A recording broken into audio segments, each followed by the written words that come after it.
ਤੇ ਪਾਕਿਸਤਾਨ ਦੇ ਵਿੱਚ ਜਿਵੇਂ ਹੁਕਮਰਾਨ ਤਬਕੇ ਦੀਆਂ ਪਾਰਟੀਆਂ ਕਿਹੜੀਆਂ ਨੇ?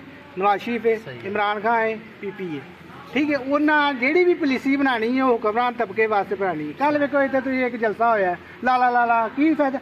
कोई मजदूर नूं किसी गरीब बंदे नूं उस जलसे का कोई फायदा है? वो कामयाब हो गया या नाकाम हो गया? जो कामयाबी हो जाता तो की फायदा होंदा? मैं पिछले 1 साल तो KPK विच रह के आया। अच्छा। KPK मैं वो ये तो हाईटैक बंद हुई तो मैनू जॉब KPK च मिल गई हरीपुर ना हज़ारे अपना हतार इंडस्ट्री एस्टेट के उत्ते उत्थे मैं रह गया। जो पंजाब का मजदूर हासिल कर रहा है लेबर ला दे विच जो ये नालों 100 गुना नीचे वे KPK का मजदूर। तो 11 साल हो गए ने उत्थे इनकलाबी पार्टी PTI की हुकूमत। वो आंदी मैं पूरे पाकिस्तान में हुकूमत करांगा तो मैं मजदूरों के हालात पता ये सिखाना है ऐसा तुहानूं कि इन्ना कुछ नहीं जे करना, इन्ना सिर्फ लुटना है। इन्ना शाह महमूद अंगरी नस्ल नूं फायदा देना है, इन्ना गंडापुर की नस्ल नूं फायदा देना है, इन्ना जिहड़े पुराने हुक्मरान तबके दे मतलब अशराफिया है उन्होंने फायदा देना है।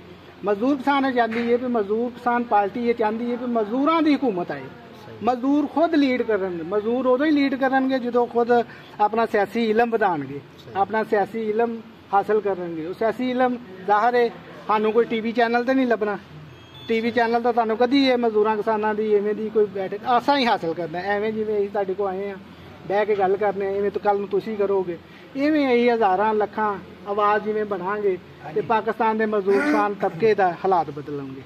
जी कहांगे आजो तुसीं गल ते ओनू अगर असां एहसास कमतरी अपनी छोड़ देंदे हैं, असां एहसास कमतरी छोड़ देंदे अपने ज़मीर का फैसला करते हैं कि असां सही है से या कहीं गलत करते पे हैं। लेकिन जो वो साडा खत्म होना है उनके बाद ही असां कहीं ना कहीं मरहले ते असां अपना फैसला कर सकते। बिल्कुल जी। जगर असां फैसला नहीं करना साडी जहनीयत ही सोच ही वो है रुपए कमाने वाली ते अपनी फैमिली तो असें उत्थे ही रह बैठना है। जिवें किसान को साफ पाओ तुसां, किसान जड़ा बंदा है वो सिरे उत्थे ही खड़ा है जिथे जमीन ते ही खड़ा है। अच्छा दूसरी गल है जी साढ़े मेहनत कश तबके के बंदे ने इन्हां दे 100 मसले मसाइल हैं।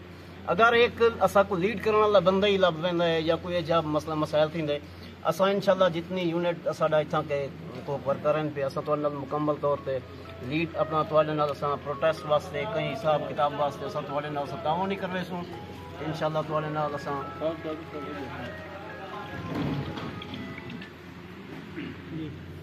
मजदूर किसान पार्टी लैन कुछ नहीं आई सिर्फ इकट्ठे करके दसन आई हो। मैं बिल्कुल चिट्टा अनपढ़ हाँ लेकिन मैं इन्हां दे नाल रह के ना किसी अफसर नाल गल करनी होवे ना अफसर नाल गल करी दी अफसर दा मुंह झुकदा है। सिर्फ एक गल करन दा तरीका होवे बंदे नूं कॉन्फिडेंस ही उतना है ना जज्बाती ना होवे बंदा